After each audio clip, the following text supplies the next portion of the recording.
ဒေါသထွက်နေတဲ့စင်တီးတကောင်ဟာတကားကိုခြေနဲ့ကန်ပြီးနွားခြံထဲကိုဝင်လာပါတယ်ပြီးတော့နအိုကြီးတကောင်ကိုရင်ခွင်နဲ့ဖက်ပြီးချစ်ချောင်းပြပြီးတာနဲ့လှည့်ပြန်သွားပါတော့တယ်ရင်းနဲ့တကောင်နွားခြံနဲ့ဘာတွေဘလို့ဖြစ်ရတာပါလဲအဆက်သက်တော့ခုနကအိမ်မပြောတဲ့နထီးတွေအချင်းချင်းစုပြီးညမအိပ်ဖက်နေရင်စွမ်းဆောင်ရည်တွေကြာဆင်းသွားမလားဆိုပြီးဆွေးနွေးနေကြတာပေါ့သူတို့အားလုံးဆွေးနွေးတိုင်ပင်လို့ကောင်းနေတော့မှာပဲတန်ထမြည်ပြီးဘဲကနေရောက်လာမှမသိတဲ့စင်တီးတကောင်ကတကားဆောင်ကန်ပြီးဝင်လာပါတော့တယ်ဝင်လာတာနဲ့ဘာလို့မအိပ်သေးလဲဆိုပြီးမေးတော့တာပေါ့ပြီးတာနဲ့ဘာမဆိုင်ညာမဆိုင်တကားဝနာကနအိုးကိုထိုးကျိတ်နေတော့တာပဲကျိတ်လို့ပြီးတာနဲ့နောက်ပြန်မလှည့်ပဲထွက်သွားပါတယ်နထီတွေကတော့ဦးကြောင်ကြောင်နဲ့ပဲငကိုနေရာမှာထိလန့်ပြီးကြံခဲ့တာပေါ့စကားပြောနေရင်ဘာတွေထဖြစ်ကုန်မှမသိတော့ပါဘူးဒါပေမဲ့အဲ့ဒါကအစပဲရှိပါသေးတယ်ဒုတိယဆိုသလိုအပြစ်မှအတန်တွေထက်ကြရပြန်ပါတယ်ထွက်သွားတာမကြသေးတဲ့စင်တီဟာနောက်ထပ်တစ်ချိန်ပြန်ဝင်လာပြီးခြံအလဲကနထီစီပြေးပြီးထိုးလိုက်ပြန်ပါတယ်စင်ကြီးခမခုနကဘာမြင်သွားလို့လည်းမသိပါဘူးဒါမှမဟုတ်သူ့နွားကြခံခဲ့ရတဲ့အဖြစ်ကိုသတိရသွားလို့များလားပြည်တာနဲ့နအိုကြီးကိုတင်မအောင်ချုပ်ထားပြီးခက်ပြင်းပြင်းဖိချလိုက်ပါတယ်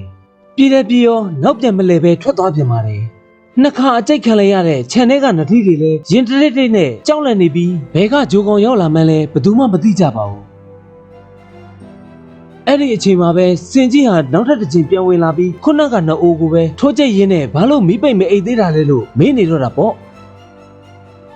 ဒီတစ်ခေါက်စင်ကြီးရဲ့ခြေအစွမ်းပြင်းသွားလို့နဲ့ထင်ပါတယ်နွားကိုချီထားတဲ့ကြိုးပါပြတ်ထွက်သွားပြီးအထိုးခံရတဲ့နအိုးကြီးလည်းတခြားနွားတစ်ကောင်နောက်ကိုသွားပုန်းနေပါတော့တယ်တုံတုံရင်နဲ့အသက်တောင်ပြင်းပြင်းမရှူရဲတော့ပါဘူးစင်ကြီးဟာနောက်ပြန်မလဲပဲနောက်ထပ်တစ်ချိန်ထွက်သွားပြန်ပါတယ်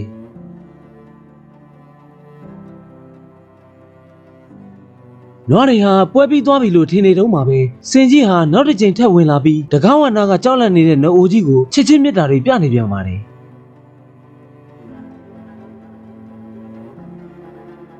ဒါနဲ့မကသေးပါဘူးဒီတစ်ခါခြေတွေနဲ့ပါကန်နေပါတော့တယ်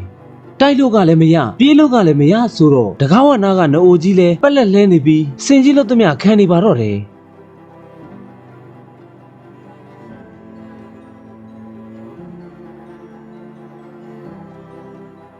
ဒီတစ်ခါလဲစင်ကြီးဟာနောက်ပြန်မလဲပဲထွက်သွားပြန်ပါတယ်ဒီနေ့ဒီစင်ကြီးကပြဿနာမရှိပြဿနာလာရှာနေမှသိတာပေမဲ့နွားတွေဟာလဲကိုယ့်တဲ့ခန္ဓာကိုယ်အစမတန်ကြီးမားတဲ့စင်ကြီးကိုဘာမှမလုပ်နိုင်ခဲ့ပါဘူးဒီညတညလုံးနွားချန်တဲ့ကိုစင်ကြီးဘယ်နှခါတောင်ဝင်လိုက်ထွက်လိုက်လုပ်နေမလဲမသိပါဘူးဒီတစ်ခါတော့ပြန်မဝင်လာတော့လို့တော့ပါသေးတယ်နွားချန်တစ်ခုလုံးလဲရှုပ်ပွားနေပါပြီတခင်သာတွေ့လို့ကတော့ဒီနအိုကြီးကိုထွက်ပေးဖို့ကြံနေတာလို့ထင်သွားပြီးချစ်ချင်းတရားတွေထပ်ပြနေတော့မှာပါပဲ